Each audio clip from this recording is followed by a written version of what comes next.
کپتان ماریسا، میں بے قصور ہوں، بس پروین مجھے پسند نہیں تھی، بس اتنا ہی ہے۔ میں نے ملک سے غداری نہیں کی۔ مگر ماریسا نے گھور کر کہا، انہیں لے جاؤ۔ اہلکار فوراً سب گرفتار شدہ افراد کو باہر لے گئے۔ صرف نیو یارک میڈیکل یونیورسٹی کے طلباء باقی رہ گئے۔ پروین نے ان پر ایک نظر ڈالی اور ماریسا کے ساتھ باہر نکل گئی، مگر جانے سے پہلے سا نے اسے روک لیا۔ اینٹی، اگر تمہارے پاس پہلے سے ہی منصوبہ تھا مجھے کیوں نہیں بتایا؟ مجھے تمہارے لیے وہ کہانی گھڑنی پڑی۔ اب پتہ نہیں طلباء میرے بارے میں کیا سوچیں گے۔ پروین نے بھویں اٹھا کر سرد لہجے میں کہا، کچھ نہیں ہوتا اگر لوگ تمہیں تھوڑا سا الگ تھلگ کر دے تو۔ سا، اس نے گہرا سانس لیا، میں نہیں جانتا، مگر مجھے تو جسمانی اور ذہنی دونوں تکلیفیں ہوئی ہیں۔ یہ سب تمہارے لیے کیا میں نے، اب تمہیں مجھے معاوضہ دینا ہوگا۔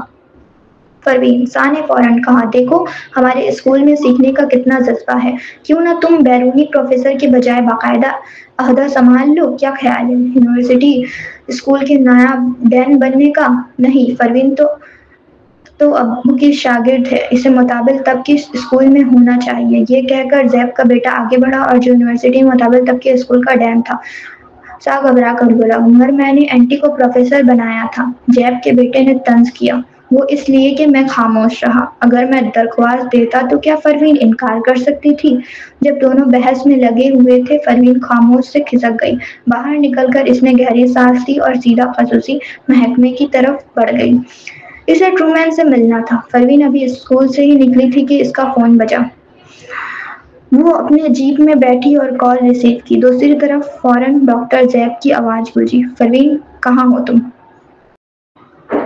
پروین، سلویسٹر، مجھے ابھی کچھ اور کام ہے، میں اجازت لیتی ہوں۔ ڈاکٹر زیب نے کہا، نہیں تم نہیں جا سکتی۔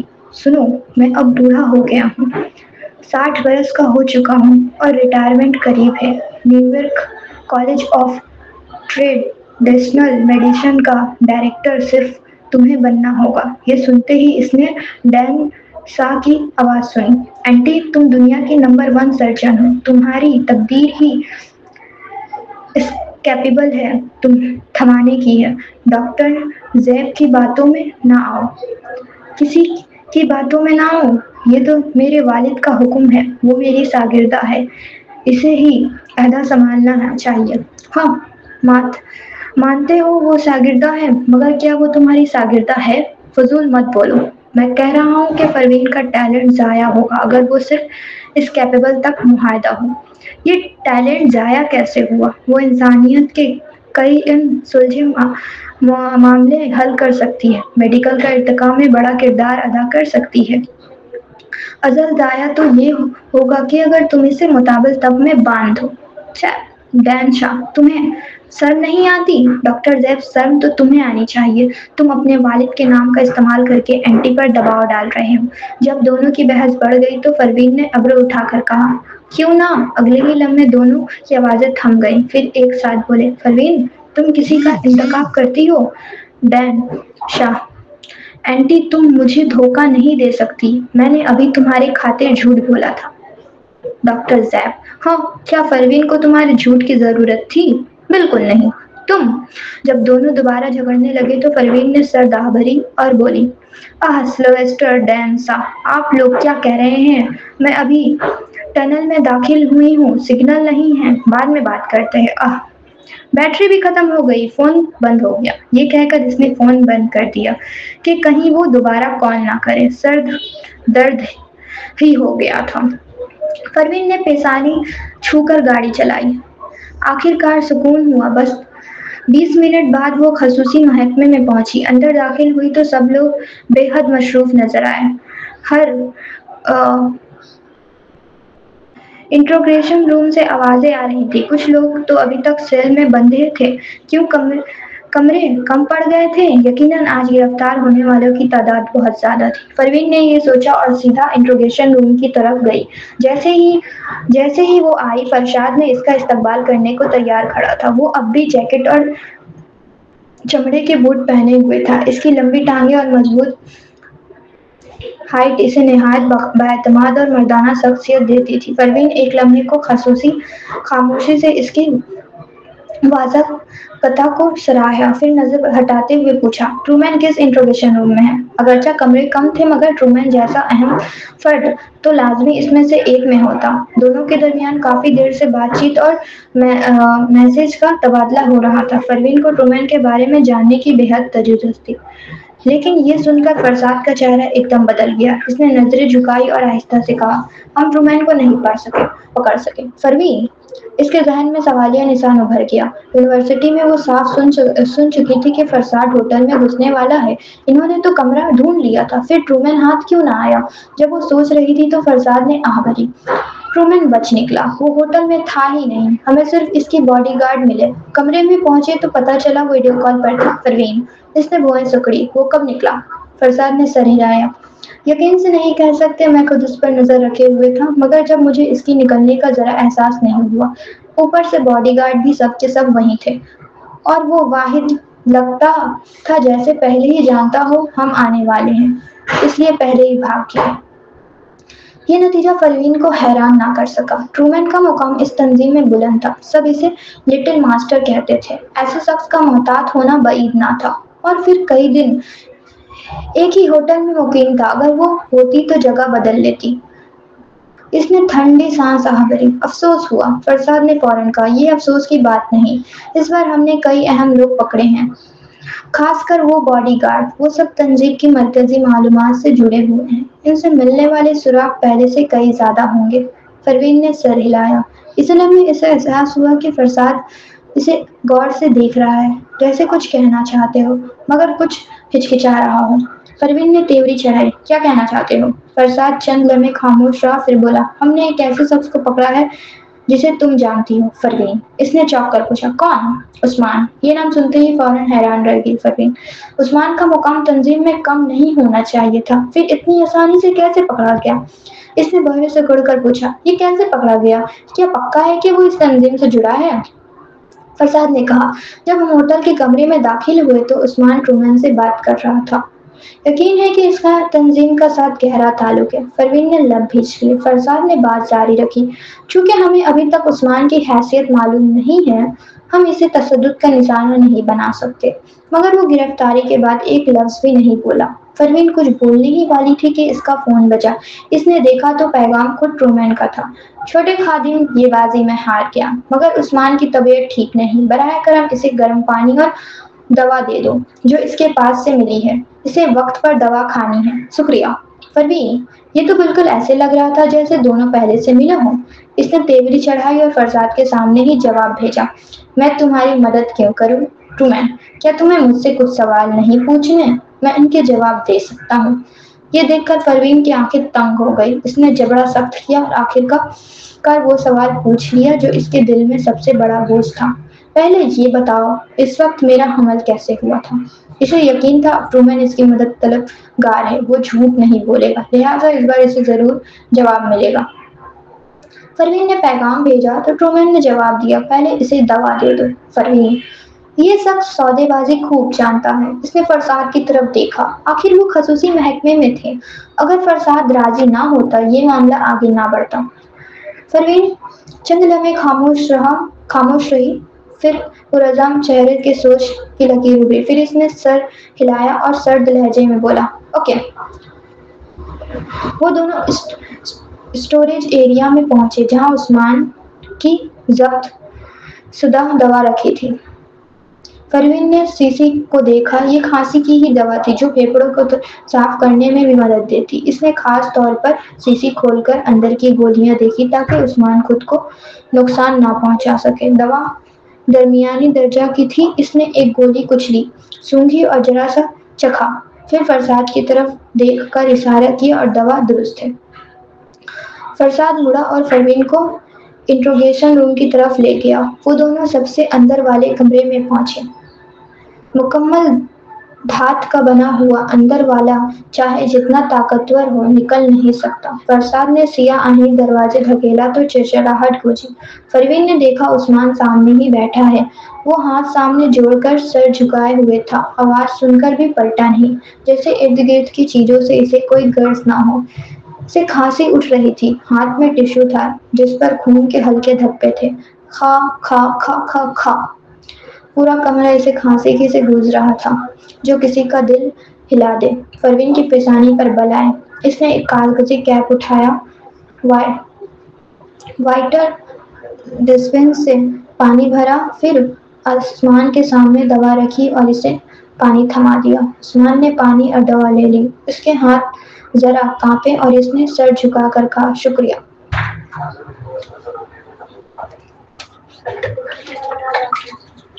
گرفتاری کے بعد یہی اس کا پہلا جملہ تھا۔ پروین نے جواب دیا، کوئی بات نہیں۔ عثمان کی انگلیاں ذرا رکی، پھر اس نے چونک کر سر اٹھایا۔ پروین کو دیکھتے ہی وہ ساکت سا ہو گیا۔ اس کی آنکھوں میں لمحہ بھر کی ہچکچاہٹ آئی، پھر وہ معمول پر آ کر دوا نگل گیا۔ دوا کھا کر اس نے پورا کپ پانی پی لیا۔ کھانسی تھمنے کا نام نہ لے رہی تھی تو پروین نے کپ پھر بھرا اس کے سامنے کر دیا۔ عثمان نے کپ کو گھورا اور اس کی نظریں پروین کی پتلی گوری انگلی پر ٹھہر گئی۔ چند لمحے خاموش رہ کر اس نے کپ لیا اور پھر پی لیا، مگر اب اس نے نگاہ اٹھا کر اسے دوبارہ نہ دیکھا، جیسے وہ اس کے لیے اجنبی ہو۔ پروین اس کے انداز پر لمحہ بھر کو ٹھٹکی۔ اگلے ہی پل اسے سمجھ آ گئی، اگر وہ دونوں زیادہ مانوس دکھتے تو شاید خصوصی محکمے کو شک ہو جاتا، اس لیے وہ جان بوجھ کر سرد مہری دکھا رہا تھا۔ پروین ہلکا سا جھکی، پھر اس کے روبرو کرسی پر بیٹھ گئی۔ فرساد دروازہ بند کر چکا تھا تاکہ باہر والوں کی ٹوہ کٹ جائے۔ وہ بھی بیٹھ گیا، نوٹ بک اور قلم نکالا جیسے بیان لکھنے کو تیار ہو۔ مسٹر جیلانی، آپ کا ٹرومین سے کیا تعلق ہے؟ عثمان نے کھانسا، مگر اب کھانسی پہلے سے ہلکی تھی، شاید 2 گلاس پانی اور دوا کا اثر تھا۔ اس نے دونوں طرف دیکھا۔ زیادہ دماغ نہ لڑائیں، میں کچھ نہیں بتاؤں گا، میرے ٹرومین سے کوئی تعلق نہیں۔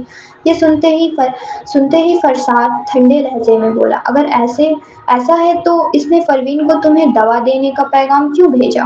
وہ دوسروں کی جان کی پرواہ نہیں کرتا، مگر تم پر خاص مہربانی۔ ٹرومین بے حد شنگدل شخص تھا۔ اب تک وہ 4 لوگوں کو مروا چکا تھا، ان میں ایپیگل اور وکٹر شامل تھے۔ پروین سے ہارنے کے بعد ایک وہیں مارا گیا، دوسرا اگر گرفتار ہوا اور پھر سیل میں دم توڑ گیا۔ پھر اس نے ریانا کو دوا دی تو وہ تکلیف سے مر گئی۔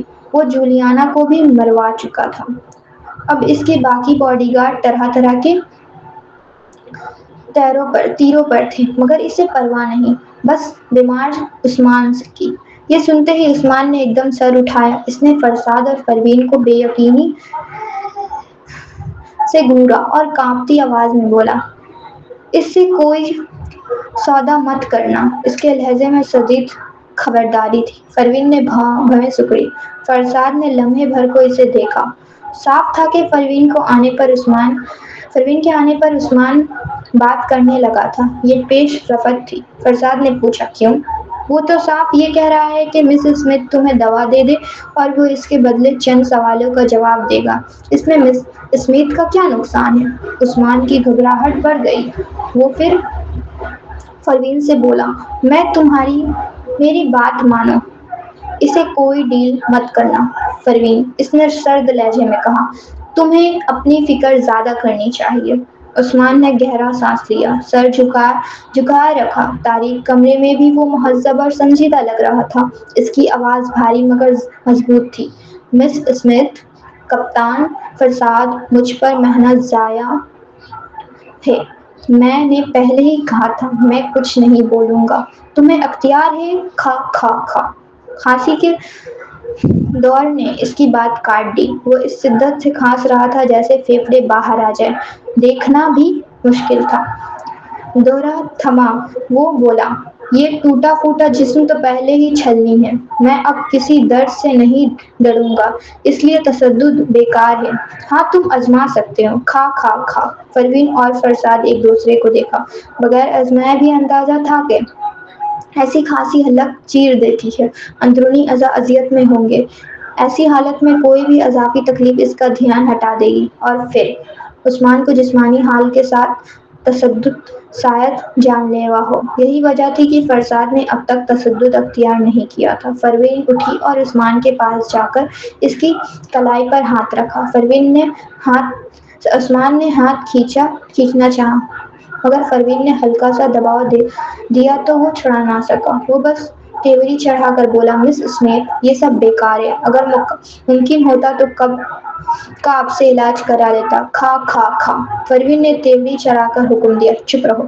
متبادل طب میں نبض دیکھتے وقت مریض کا بولنا یا ہلنا پسند نہیں کیا جاتا تھا، سکون ضروری ہے۔ اس کی دھوس نے عثمان کو ساکت کر دیا، وہ کھانسی بھی نہ سکا۔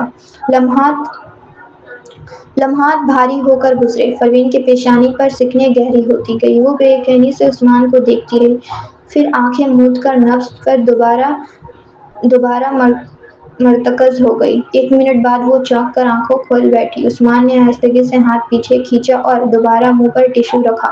کھانسی روکنے سے منہ میں لو کی تلخی پھیل گئی۔ اس نے ہولے سے سانس چھوڑا تو ٹشو پر خون کے چند چھینٹے لگ گئے، لگتا تھا اگلے ہی لمحے خون اگل دے گا۔ فرزاد نے پوچھا، کیا حال ہے؟